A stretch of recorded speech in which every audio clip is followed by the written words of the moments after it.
Hello friends, എല്ലാവർക്കും നമസ്കാരം. നിങ്ങളേവരും കാത്തിരിക്കുന്ന നയനുടെയും ആദർശിൻ്റെയും അപ്കമിങ് വിശേഷങ്ങളിലേക്ക് എല്ലാ കൂട്ടുകാർക്കും സ്വാഗതം. എല്ലാവർക്കും നല്ലൊരു ദിവസം ആശംസിച്ചുകൊണ്ട് തന്നെ നമുക്കിനി വരാനിരിക്കുന്ന അപ്കമിങ് വിശേഷങ്ങളിലേക്ക് കടക്കാം. അതിനു മുമ്പായിട്ട് ആരെങ്കിലും നമ്മുടെ ഈ ഒരു ചാനൽ ആദ്യമായിട്ട് കാണുന്നുണ്ടെങ്കിൽ ഇതുവരെ നിങ്ങൾ സബ്സ്ക്രൈബ് ചെയ്ത് വെച്ചിട്ടില്ലെങ്കിൽ തീർച്ചയായിട്ടും സബ്സ്ക്രൈബ് ചെയ്ത് വെച്ചോളൂ. അതിനോടൊപ്പം നമ്മുടെ വീഡിയോ ഇഷ്ടപ്പെടുന്നവർ ഒരു ലൈക്കും കൂടി അടിച്ചിട്ട് പോകാൻ മറക്കരുത്. അപ്പം നമുക്ക് നേരെ വരാനിരിക്കുന്ന വിശേഷത്തിലേക്ക് തന്നെ പോകാം കേട്ടോ.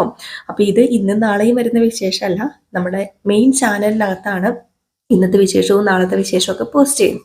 ഇത് കുറച്ച് ദിവസങ്ങളിലൊക്കെ വരാൻ പോകുന്ന വിശേഷമാണ്. അപ്പം നമ്മൾ ഇന്നലെ പറഞ്ഞതിൻ്റെ ബാലൻസ് കഥയാണ് പറയുന്നത്. അപ്പം ചന്തുമോളാണല്ലോ ഇപ്പോഴത്തെ നമ്മുടെ കഥയിലെ മെയിൻ കഥാപാത്രം എന്ന് പറയുന്നത്. അപ്പം ചന്തുമോൾക്ക് ഭയങ്കര ആഗ്രഹം, ആ കുട്ടിയുടെ അമ്മ ജീവിച്ചിരിപ്പുണ്ട് എന്നറിഞ്ഞപ്പോൾ അതിനെ കാണണമെന്ന് അങ്ങനെ നയന കൂട്ടിക്കൊണ്ട് പോയി നമ്മുടെ ചന്തുമോളുടെ അമ്മേനെ കാണുന്നൊരു സീനാണ് ഇന്നലെ ലാസ്റ്റായിട്ട് നമ്മൾ കണ്ടത്. അങ്ങനെ ചന്തുമോളുടെ അമ്മേനെ കണ്ടു കഴിഞ്ഞപ്പോഴത്തേക്ക് ഈ കുട്ടിക്ക് ഭയങ്കര സന്തോഷമാകാണ് കേട്ടോ. അങ്ങനെ അനഘയെ പോയി കെട്ടിപ്പിടിച്ചൊരു ഉമ്മ കൊടുക്കാണ്. അമ്മേ അമ്മേ അമ്മേ എന്നോട് സംസാരിക്കമ്മേ എന്നൊക്കെ പറഞ്ഞ് ഈ കുട്ടി വിളിക്കുന്നുണ്ട്. പക്ഷേ നമ്മുടെ അനഘ സംസാരിക്കുന്നൊന്നുമില്ല. ആ കിടക്കുന്ന കിടപ്പിൽ നേരെ നോക്കിക്കൊണ്ട് തന്നെ കിടക്കാണ്. അപ്പം നയന പറയുന്നുണ്ട്, അനഘെ നിന്നെ എനിക്കറിയില്ല, പക്ഷേ ഞാനൊരു കാര്യം പറയാം. നിന്നെ ഇതുവരെ എനിക്കറിയില്ലായിരുന്നു, പക്ഷെ ഇപ്പം എനിക്ക് ചന്തുമോള് ഞങ്ങളുടെ വീട്ടിലെത്തിയ പിന്നെ നിന്നെക്കുറിച്ചുള്ള കാര്യങ്ങളൊക്കെ ഞങ്ങൾ അന്വേഷിച്ചു. നീ ഒരുപാട് പോരാടി നടന്നൊരു പെൺകുട്ടിയാണ്. നിന്റെ കുഞ്ഞിനെ വളർത്താൻ വേണ്ടി നീ ഒരിക്കലും ആരുടെയും മുമ്പിൽ കൈ നീട്ടിയിട്ട് പോലുമില്ല. നീ നിന്റെ കുട്ടിയെ സ്വസ്ഥമായിട്ട് വളർത്തിക്കൊണ്ട് ആരെയും ശല്യപ്പെടുത്താതെ, നിന്റെ കുടുംബക്കാരെ പോലും ശല്യപ്പെടുത്താതെ നിന്റെ കുട്ടിയെ നീ സ്വസ്ഥതയോടുകൂടി നീ നല്ല രീതിയിൽ വളർത്തിക്കൊണ്ട് വന്നതായിരുന്നു. പക്ഷെ എന്തോ ദൈവം നിന്നെ തോൽപ്പിച്ചു എന്ന് വേണമെങ്കിൽ പറയാം. നീ ഇപ്പം ഇങ്ങനെ കിടക്കുന്നതിൽ ഒരുപാട് സങ്കടം ഞങ്ങൾക്കുണ്ട്. പക്ഷെ നീ ഇപ്പോഴും ഒരു കാര്യം ഓർക്കണം, ഈ ഇരിക്കുന്ന ചന്തുമോള് അനന്തപുരി തറവാട്ടിൽ എന്ന് കാലെടുത്ത് കുത്തിയോ അന്നു മുതൽ ചന്തുമോൾക്ക് ആരുമില്ല എന്ന് നീ കരുതണ്ട. ചന്തുമോൾക്ക് ഇപ്പം അച്ഛനുണ്ട്, അമ്മയുണ്ട്, അമ്മൂമ്മയുണ്ട്, ഇളയച്ചനുണ്ട്, അങ്ങനെ എല്ലാവരും ഉണ്ട്. നീ നിന്റെ കുട്ടിയെ ഓർത്ത് സങ്കടപ്പെടരുത്. നീ ഇത് കേൾക്കുന്നുണ്ടോന്നൊന്നും എനിക്ക് അറിയില്ല അനഘ. ചിലപ്പോൾ ഇത് നീ കേൾക്കാം, ചിലപ്പം നിനക്ക് ഇത് ഞാൻ എന്താ പറയുന്നതെന്നൊന്നു പോലും നിനക്ക് മനസ്സിലാകാതിരിക്കാം. അതൊന്നും നമുക്കറിയില്ല, നിന്റെ അവസ്ഥ അതാണ്. പക്ഷേ നീ ഒരിക്കലും പേടിക്കണ്ട, നിന്റെ മകൾ സേഫാണ്. നിന്റെ മകൾക്ക് കയറി വരാൻ പറ്റിയ സേഫ് ഉള്ള ഇടങ്ങളിൽ ഏറ്റവും സേഫ് ഉള്ളൊരു സ്ഥലമാണ്, സേഫ് ആയിട്ടുള്ളൊരു സ്ഥലമാണ് അനന്തപുരി തറവാട്. അവിടുത്തെ മൂർത്തി മുത്തശ്ശന്റെ കൈകളിലാണ് നീ ഈ കുട്ടിയെ ഏൽപ്പിച്ചേക്കുന്നത്. അതുകൊണ്ട് തന്നെ ഒരിക്കലും കൈവിടില്ല. നീ അതോർത്ത് സങ്കടപ്പെടുകയും വേണ്ട. പിന്നെ നിന്റെ കുട്ടിക്ക് അമ്മയില്ലെന്ന് നീ കരുതരുത്. നിന്റെ കുട്ടിയുടെ അമ്മ ഞാനാണ്. നിന്റെ കുട്ടിയെ എൻ്റെ സ്വന്തം കുട്ടിയെ പോലെയാ ഞാൻ സ്നേഹിക്കുന്നത്. അതുകൊണ്ട് നീ വിഷമിക്കുകയൊന്നും വേണ്ട. നിന്നോടിപ്പം ചോദിക്കാൻ പറ്റില്ല, നിന്നോടിപ്പം പറയാൻ പറ്റില്ല, എനിക്കറിയാം. പക്ഷെ ഇതിന് ഒരു ഉത്തരം ഞങ്ങൾക്ക് കിട്ടിയേ പറ്റൂ. അതിനുവേണ്ടി ഞങ്ങൾ പോരാടിക്കൊണ്ടിരിക്കുകയാണ്. യഥാർത്ഥ അച്ഛൻ ആരാണ്, അനഘെ നിന്റെ ഭർത്താവ് ആരാണ്, ഈ കുട്ടിയുടെ അച്ഛൻ ആരാണ് എന്ന് മാത്രമാണ് ഇപ്പം ഞങ്ങൾക്ക് അറിയാനുള്ളത്. അതാരാണെന്ന് ഇതുവരെ ഞങ്ങൾ കണ്ടുപിടിച്ചിട്ടില്ല. പക്ഷെ അതും ഉടനെ തന്നെ കണ്ടുപിടിക്കും എന്ന് പറഞ്ഞപ്പോഴത്തേക്കും ഇത്രയും പറഞ്ഞതേ ഉള്ളൂ. അപ്പൊ തന്നെ ഇതിലേക്കൂടെ ഇങ്ങനെ കണ്ണുനീരൊക്കെ ഒഴുകി വന്നു കേട്ടോ നമ്മുടെ അനഘയുടെ. ഇത് കണ്ടതും വല്ലാത്തൊരു എക്സൈറ്റ്മെന്റ് ആയിപ്പോയി. നമ്മുടെ എക്സൈറ്റ്മെന്റോ അതിനെന്താ പറയുക, വല്ലാത്തൊരു സന്തോഷമായിപ്പോയി നമ്മുടെ നയനയ്ക്ക്. അപ്പം നയന ഞാൻ പറയുന്നതൊക്കെ അപ്പം നിനക്ക് മനസ്സിലാകുന്നുണ്ടല്ലേ അനഘയെന്ന് പറഞ്ഞപ്പോൾ തന്നെ ഡോക്ടർ കയറി വന്ന ഉടനെ തന്നെ നയന പറഞ്ഞു, അത് പിന്നെ അനഘയുടെ കണ്ണിന്ന് കണ്ണുനീര് വരുന്നുണ്ട്, ഇതിനു മുമ്പ് ഇങ്ങനെ കരഞ്ഞിട്ടുണ്ടോ എന്ന് ചോദിച്ചപ്പോൾ ഹേയ് ഇല്ല നയന മേഡം, ഒരിക്കലും അനഘ കരഞ്ഞിട്ടില്ല. ഏതായാലും ഈ കാണുന്നതെല്ലാം അനഘയ്ക്ക് മനസ്സിലാകുന്നുണ്ട്. അവള് സംസാരിക്കാൻ പറ്റില്ല, അവൾക്ക് അനങ്ങാൻ പറ്റില്ലെന്ന് മാത്രമേ ഉള്ളൂ. നമ്മൾ പറയുന്നതെല്ലാം അപ്പം അവൾക്ക് കേൾക്കാൻ കഴിയുന്നുണ്ട്, അവൾക്ക് മനസ്സിലാകുന്നുണ്ട്. ഇത് തന്നെ സത്യം പറഞ്ഞ ഒരു ഇമ്പ്രൂവ്മെന്റ് ആണ് അവളുടെ. ഈ ഒരു സിറ്റുവേഷനിൽ നിന്നും നല്ല രീതിയിൽ തന്നെ ഇവള് തിരിച്ചു വരും, അത് ഉറപ്പായ കാര്യം തന്നെയാണ്. ഏതായാലും ചിലപ്പോൾ ഇവളുടെ കുട്ടീനെ കണ്ടതുകൊണ്ടായിരിക്കാം. അത് നല്ലൊരു മാറ്റം തന്നെയാണ്. ഒരിക്കലും ഈ മാറ്റത്തെ നമ്മൾ പ്രോത്സാഹിപ്പിക്കാൻ പാടില്ല എന്ന് പറയാം. അപ്പൊ ഇത് കേട്ടപ്പോഴത്തേക്കും നമ്മുടെ ചന്തുമോൾക്ക് ഭയങ്കര സന്തോഷമായി. ചന്തുമോള് പറഞ്ഞു, അപ്പൊ എൻ്റെ അമ്മേനെ എനിക്ക് തിരിച്ച് കിട്ടുമോ ഡോക്ടർ അങ്കിളെ? തീർച്ചയായിട്ടും നിന്റെ അമ്മേനെ നിനക്ക് തിരിച്ചു കിട്ടും. പിന്നെ നയന മേഡത്തിനോട് എനിക്കൊരു കാര്യം പറയാനുള്ളത്, ഇടയ്ക്കിടയ്ക്ക് നയന മേഡം കുട്ടിയായിട്ട് ഇങ്ങോട്ടേക്ക് വരണം. ആഴ്ചയിൽ ഒരു തവണയെങ്കിലും കുട്ടിയെ ഇങ്ങോട്ടേക്ക് കൊണ്ടുവരുന്നത് നല്ലതാണ്. കാരണം ആ കുട്ടിയുമായിട്ടുള്ള ആ ഒരു ഇടപെടലും നിങ്ങളുമായിട്ടുള്ള ആ ഒരു സംസാരവും ഒക്കെ ചിലപ്പോൾ അനഘയെ ഒരുപാട് മാറ്റങ്ങൾ സൃഷ്ടിച്ചേക്കാം. നിങ്ങൾക്ക് കിട്ടാത്ത ചോദ്യത്തിനുള്ളൊരു ഉത്തരം അത് അനഘയിൽ നിന്നും പ്രതീക്ഷിക്കാം. പേടിക്കൊന്നും വേണ്ട എന്ന് പറയാം. അങ്ങനെ ഒരുപാട് സന്തോഷമായിട്ട് അങ്ങനെ അനഘയോട് ബൈ ബൈ ഒക്കെ പറഞ്ഞിട്ട് ഇവര് നേരെ അനന്തപുരി തറവാട്ടിലേക്ക് ചെല്ലുകയാണ്. ഭയങ്കര സന്തോഷമുണ്ട് കേട്ടോ. പക്ഷെ അപ്പോഴും നമ്മുടെ നയനയുടെ മനസ്സിൽ വേറെ ആരുമല്ല, ഈ ഹോസ്പിറ്റലിൽ രണ്ട് ഗുണ്ടകൾ നിപ്പുണ്ട്. അതായത് നമ്മുടെ അഭിയുടെ രണ്ട് ഗുണ്ടകളുണ്ടല്ലോ, ഈ പറഞ്ഞു പരത്തിയില്ലേ, ഈ വിഷയമെല്ലാം പറഞ്ഞു പരത്തി ആക്കിയ രണ്ടുപേര്. അതായത് അനഘയെ മൂക്കിൽ പൊത്തിയത് കൊണ്ടാണ് സത്യം പറഞ്ഞ അനഘയ്ക്ക് അപ്പോഴത്തേക്ക് ഈ ഒരു സിറ്റുവേഷൻ ആയി പോയത്.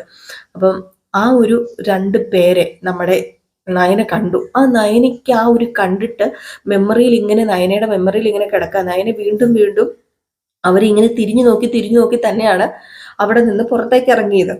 അതുകൊണ്ട് തന്നെ ഡോക്ടറിനോട് പറഞ്ഞിരുന്നു, പ്രത്യേകിച്ച് അനഘയ്ക്ക് വന്ന മാറ്റം ഒരിക്കലും അനഘയുടെ ബന്ധുക്കളെ പോലും അറിയിക്കരുത്, ആരും അറിയരുത് എന്ന് നമ്മുടെ നയന പറഞ്ഞിട്ടുണ്ട്. അപ്പൊ അതുകൊണ്ട് തന്നെ ഡോക്ടർ ഈ വിവരം ആരെ അറിയിക്കില്ല. കാരണം ഇങ്ങനെ ഒരു വിവരം അറിഞ്ഞു കഴിഞ്ഞാൽ നമ്മുടെ അനഘ പഴയ സ്റ്റേജിലേക്ക് ആകുന്നുണ്ട്, അവൾക്ക് ഇമ്പ്രൂവ്മെന്റ് ഉണ്ട് എന്നറിഞ്ഞു കഴിഞ്ഞാൽ ഈ രണ്ട് ദുഷ്ടന്മാർ അവിടെ നിൽക്കുന്നുണ്ട്.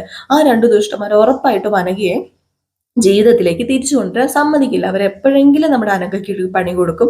ചിലപ്പോൾ ആ റൂമിനകത്ത് കയറി തന്നെ ശ്വാസം മുട്ടിച്ച് കൊല്ലാനോ അപ്പൊ അങ്ങനെയുള്ള സാഹചര്യമൊക്കെ ഒരുക്കും. അപ്പൊ അതുകൊണ്ട് തന്നെയാണ് നയന പറഞ്ഞത്, ഒരിക്കലും ഒരാളും അറിയരുത്, അനഘയ്ക്ക് ഇമ്പ്രൂവ്മെന്റ് ഉള്ള കാര്യം ആരും അറിയരുത് എന്ന് പറഞ്ഞിട്ടാണ് നയന അനന്തപുരി തറവാട്ടിലേക്ക് ചെല്ലുന്നത്. പക്ഷെ നമ്മുടെ നയന ദേവയാനിയോട് പറയുന്നുണ്ട്, അമ്മ ഇങ്ങനെ ഒരു സംഭവം നടന്നു, അനഘയുടെ കണ്ണിൽ നിന്ന് കണ്ണുനീര് വന്നിട്ടുണ്ടായിരുന്നു, അത് തന്നെ വലിയ മാറ്റമാണെന്നാണ് ഡോക്ടർ പറയുന്നത്. ഇതുവരെ അവൾ ചലിച്ചിരുന്നില്ല, ഒന്ന് കൃഷ്ണമണിയുടെ ആ ഒരു ഇത് പോലും അവൾ അങ്ങോട്ടും ഇങ്ങോട്ടും അനക്കിയോ ഒന്നുമില്ല. പക്ഷെ ഞാൻ സംസാരിച്ചപ്പം, അതും ചന്തുമോളെ കുറിച്ച് തന്നെയാണ് ഞാൻ സംസാരിച്ചത്, അപ്പൊ അവള് പതിയെ കണ്ണുകൾ ഇങ്ങനെ ചലിപ്പിക്കുകയും കണ്ണുനീര് വരികയും ചെയ്തു. ഇത് വലിയൊരു മാറ്റമാണ്. പക്ഷേ ഈ വിവരം ആരോടും പറയില്ലെന്ന് ഞാൻ പറഞ്ഞിട്ടുണ്ട്. അതിനൊരു കാരണം ഉണ്ട് അമ്മയെന്ന് പറഞ്ഞപ്പോൾ എന്താ മോളെ അതിന്റെ കാരണം? അത് വേറൊന്നുമല്ല, ഞാൻ അവിടെ രണ്ടുപേരെ കണ്ടായിരുന്നു, അവളുടെ ബന്ധുക്കളാണെന്ന് പറഞ്ഞ് രണ്ടുപേരവിടെ നിപ്പുണ്ട്. എന്തോ അവരെ രണ്ടുപേരെയും കണ്ടിട്ട് എനിക്ക് അത്രയ്ക്ക് നല്ലതായിട്ടൊന്നും തോന്നുന്നില്ല. എന്തൊക്കെയോ മറയ്ക്കാൻ ശ്രമിക്കുന്നുണ്ട് അവര്. അവരുടെ കണ്ണുകളിൽ എന്തോ പേടിയോ അതുപോലെ എന്തോ ഒരു ഭാവമാറ്റമോ ഒക്കെയോ എനിക്ക് തോന്നിയിട്ടുണ്ട്. ആ രണ്ടുപേരും അനഘയുടെ ബന്ധുക്കളാണോ എന്ന് തന്നെ എനിക്ക് സംശയമുള്ളതാണ്. ഇപ്പം നമുക്ക് അതിനൊന്നും ചെയ്യാൻ പറ്റില്ലല്ലോ. ചിലപ്പം ബന്ധുക്കളായിരിക്കും. നമുക്കിങ്ങനെ സംശയം ഉള്ളിൽ കിടക്കുന്നതുകൊണ്ട് എല്ലാം അങ്ങനെ തോന്നുന്നതായിരിക്കും എന്ന് പറയുമ്പോൾ ഇല്ലമ്മേ, ഞാൻ ഉറപ്പായിട്ടും ഞാൻ ശ്രദ്ധിച്ചിരുന്നു, ഞാൻ കണ്ടിരുന്നു. ഏതായാലും നമുക്ക് നോക്കാം. ഈ വിവരം ആരോടും പറയില്ലെന്ന് ഡോക്ടർ പറഞ്ഞിട്ടുണ്ട്. പക്ഷേ മുത്തശ്ശനും മുത്തശ്ശിയൊക്കെ അറിയണം, അവർക്ക് സന്തോഷമാവുമല്ലോ. ആദർശേട്ടനോടും പറയണം എന്ന് പറയുകയാണ്. പക്ഷേ ഇതെല്ലാം ഒളിച്ച് നിന്ന് നമ്മുടെ അഭി കേൾക്കായിരുന്നു കേട്ടോ. അഭി ഇതെല്ലാം കേട്ടു. അഭി ചങ്കിൽ കൈവച്ചോണ്ടാ നിൽക്കുന്നതിൻ്റെ ഈശ്വര, ഇനി എന്ത് ചെയ്യും അവള്? ഇനിയിപ്പോ പ്രതികരിച്ചാലോ, അല്ലെങ്കിൽ പിന്നെ എന്തെങ്കിലും ഒരു മാറ്റം സംഭവിച്ചാൽ റിക്കവർ ആയിട്ട് വരുന്ന ഡോക്ടർ പറഞ്ഞായിരുന്നു. അപ്പൊ അതുകൊണ്ട് തന്നെ ഈ കോമ സ്റ്റേജിൽ നിന്ന് മാറിയാൽ അത് പ്രശ്നമാണ് എന്ന് നമ്മുടെ അഭിക്ക് മനസ്സിലായി. അഭിക്ക് വല്ലാത്തൊരു പേടിയും വിഭ്രാന്തിയും ഒക്കെ വരികയാണ്. അങ്ങനെ അഭി റൂമിലേക്ക് ചെന്നപ്പോൾ അവിടെ നമ്മുടെ നവ്യുണ്ട്. അപ്പൊ നവ്യയും കുട്ടിയൊക്കെ തിരിച്ചു വന്നല്ലോ. അപ്പൊ നവ്യുണ്ട്. അപ്പൊ നവ്യ പെട്ടെന്ന് ഇങ്ങനെ അഭി ഇങ്ങനെ ഓർത്തോർത്ത് വന്ന് പെട്ടെന്ന് ഒന്ന് തട്ടി, അവിടെ തട്ടിയിട്ട് ഇങ്ങനെ തിരിഞ്ഞു നോക്കിയപ്പോഴത്തേക്ക് നമ്മുടെ നവ്യ നിൽക്കുകയാണ്. അപ്പം നവ്യ ചോദിച്ചു, ഇതെന്ത് പറ്റി അഭിക്ക് എന്താ പറ്റിയത്? ഒരു പേടി പോലെ മുഖത്ത്. ഒന്നുമില്ല. അല്ല, എന്തോ ഒരു കള്ളലക്ഷണം ഉണ്ടല്ലോ അഭി. എന്താ പ്രശ്നം? അല്ല, എന്നോട് തുറന്നു പറയാത്ത പ്രശ്നം മാത്രം നിനക്കുണ്ടോ? നിനക്ക് മാറ്റം സംഭവിച്ചു, നീ എന്നെയും കൊച്ചിനെയൊക്കെ സ്നേഹിച്ചൊക്കെ തുടങ്ങിയിട്ടുണ്ട്. പക്ഷെ ആകെ മൊത്തത്തിലൊരു വശവശ കാണല്ലോ അഭി എന്ന് പറഞ്ഞപ്പോൾ, എന്ത് വശവശക? നിനക്കതൊക്കെ തോന്നുക? എനിക്ക് ഒരു പ്രശ്നവുമില്ല. ദയവ് ചെയ്ത് നീ എനിക്ക് പ്രശ്നം ഉണ്ടാക്കാതിരുന്നാൽ മതി. നീ ഒന്ന് സ്വസ്ഥത. അല്ല, അഭിക്ക് എന്തോ പ്രശ്നമുണ്ട്, അതെനിക്കറിയാം. ഏതായാലും ഞാനായിട്ട് വഷളാക്കുന്നുമില്ല, പ്രശ്നം ഉണ്ടാക്കുന്നുമില്ല. അഭി എന്താണെന്ന് വെച്ചാൽ കാണിച്ചോ, എനിക്ക് പ്രശ്നമില്ല.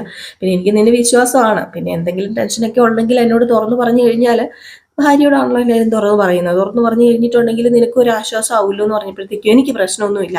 എനിക്കിപ്പം പെട്ടെന്നൊന്ന് പുറത്തു പോകണമെന്ന് പറഞ്ഞപ്പോൾ, പുറത്തു പോകണമെന്നോ? അത് ഇപ്പം സമയം ഇത്രയായല്ലോ, ഇനി എന്തിനാ പുറത്തു പോകുന്നത്? പുറത്തു പോകണമെന്ന് പറഞ്ഞാൽ എനിക്ക് പുറത്തു പോകണം, അത്യാവശ്യമായിട്ടൊരു കാര്യമുണ്ട്. എന്നെ അവിടെ ബ്രാഞ്ചിൽ നിന്ന് വിളിച്ചിട്ടുണ്ടായിരുന്നു. ബ്രാഞ്ചിൽ നിന്നോ?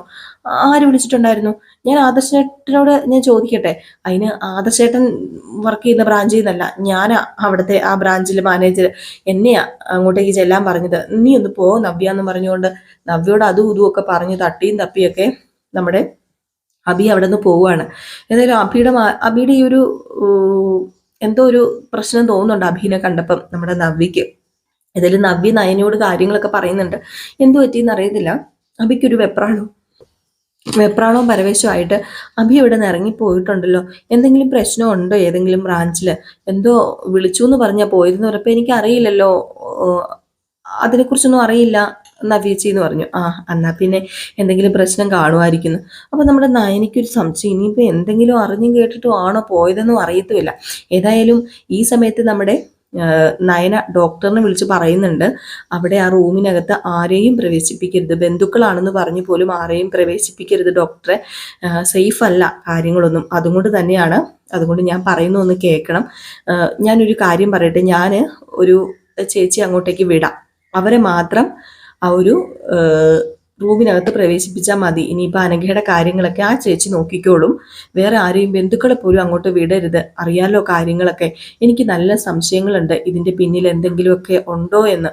അതുകൊണ്ട് പ്ലീസ് ഞാൻ പറയുന്ന ഒന്ന് കേൾക്കണം എന്ന് പറഞ്ഞപ്പോഴത്തേക്കും ഡോക്ടർ പറയണം, അതിനിപ്പോൾ എന്താ നയന, നിന്നെ എനിക്ക് പണ്ട് മുതലേ അറിയാവുന്നത് തന്നെയാണ്. അതുമാത്രമല്ല, ഇത്ര പെട്ടെന്ന് ആ കുട്ടിക്ക് ഒരു അസുഖം ഉണ്ടാകണമെങ്കിൽ അതിൻ്റെ പിന്നിൽ എന്തെങ്കിലും ഉണ്ടെന്ന് അന്നേ എനിക്കറിയായിരുന്നു. പിന്നെ ഈ ഒരു അസുഖം ഉള്ളത് കൊണ്ട് തന്നെ എപ്പോഴും ആ കുട്ടി മരിച്ചേക്കാം, അത് വേറെ കാര്യം.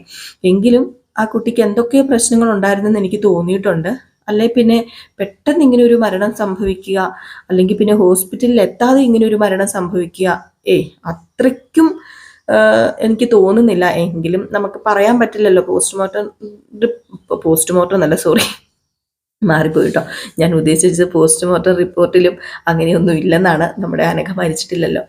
അപ്പം ഡോക്ടർ പറയുന്നുണ്ട്, പേടിക്കണ്ട നയന, അവൾ ഇവിടെ സേഫ് ആയിരിക്കും, അനഘ ഇവിടെ സേഫ് ആയിരിക്കും എന്ന് പറയുന്നുണ്ട്. അങ്ങനെ നമ്മുടെ നയനയുടെ കളിയാണ് ഇനി അങ്ങോട്ടേക്ക്. അനഘയെ എങ്ങനെയെങ്കിലും സേഫ് ആക്കണം എന്ന് നയന തീരുമാനിച്ച് ഇറങ്ങിയേക്കാണ്. കാരണം DNA എടുത്ത് കഴിയുമ്പോഴും ഈ DNA ടെസ്റ്റിലും കുറച്ച് വ്യത്യാസങ്ങളൊക്കെ സംഭവിച്ചിട്ടുണ്ട്. അത് നമ്മുടെ അഭിയുടെ കുറച്ച് കൂട്ടുകാരൊക്കെ ചേർന്ന്, അതായത് അഭിക്ക് കൂട്ടുകാരെന്ന് പറയാൻ പറ്റത്തില്ല, ഗുണ്ടകൾ എന്ന് പറയുന്നത് തന്നെയാണ് നല്ലത്, അവരൊക്കെ ചേർന്നിട്ട് തന്നെയാണ് ആ ഒരു ഇതിൽ തിരുത്ത് വെച്ചിരിക്കുന്നത്. അതും നമ്മുടെ അഭി കുറേ പൈസയൊക്കെ അതിന് ഇറക്കി കളിക്കുകയൊക്കെ ചെയ്തു. അതുകൊണ്ടാണ് ഈ പൈസയ്ക്ക് വേണ്ടി നെട്ടോട്ട് ഓടി നടക്കുന്നത്. ഇപ്പോൾ അഭിയെ അവിടെ കൊടുക്കാൻ പൈസ വേണം, ഇവിടെ കൊടുക്കാൻ പൈസ വേണമെന്ന് പറഞ്ഞുകൊണ്ട് ഒരുപാട് പൈസ ആദർശിൻ്റെ കയ്യിൽ നിന്ന് ചോദിച്ചു മേടിക്കുന്നുണ്ടല്ലോ. അപ്പോൾ അതുകൊണ്ടൊക്കെയാണ്. ഏതായാലും കാത്തിരുന്ന് തന്നെ കാണാം എന്താ സംഭവിക്കാൻ പോകുന്നത്. അനഘയെ ഇനിയിപ്പം കൊന്നുകളയോ, അതോ ഇനിയിപ്പം അനഘ സേഫായിട്ട്, അനഘ പൂർണ്ണ ആരോഗ്യവതിയായിട്ട് വരുമോ എന്നൊക്കെ കാത്തിരുന്ന് തന്നെ കാണാം. നമ്മളെ ചന്തുപോലെ സ്നേഹിച്ച് തന്നെ പോവുകയാണ് ഇപ്പം നയനയും ആദർശവും ഒക്കെ. ഇപ്പം കാത്തിരിക്കാം അല്ലേ? അപ്പം എല്ലാവരും കാത്തിരിക്കുക. ഇതിൻ്റെ ബാക്കി കഥയുമായിട്ട് ഞാൻ നാളെ ഉച്ചയ്ക്ക് വരുന്നതായിരിക്കും. ഉച്ചയ്ക്കൊരു 12:45 കൂടിയാണ് എന്ന് നമ്മൾ അപ്കമിങ് വിശേഷം പോസ്റ്റ് ചെയ്യുന്നത്. നാളെയും അതുപോലെ തന്നെ ആയിരിക്കും പോസ്റ്റ് ചെയ്യുക. അപ്പോൾ നിങ്ങളുടെ സ്നേഹത്തിനും സപ്പോർട്ടിനൊക്കെ ഒരുപാട് നന്ദിയുണ്ട്. പിന്നെ നമ്മുടെ രേവതിയുടെയും സച്ചിയുടെയും അപ്കമിങ് വിശേഷം റിയൽ സ്റ്റോറി ന്യൂ എന്ന് പറയുന്ന ചാനലിൽ നമ്മൾ പോസ്റ്റ് ചെയ്യുന്നുണ്ട്. അപ്പോൾ ആർക്കെങ്കിലും വേണമെങ്കിൽ നിങ്ങൾ ഒന്ന് കമൻറ്റ് ചെയ്താൽ മതി, ഞാൻ ലിങ്ക് ഇട്ട് തരാം കേട്ടോ. അപ്പോൾ എല്ലാവർക്കും ടാറ്റാ ബൈ ബൈ. ലൈക്ക് അടിച്ചിട്ട് പോകാൻ മറക്കല്ലേ.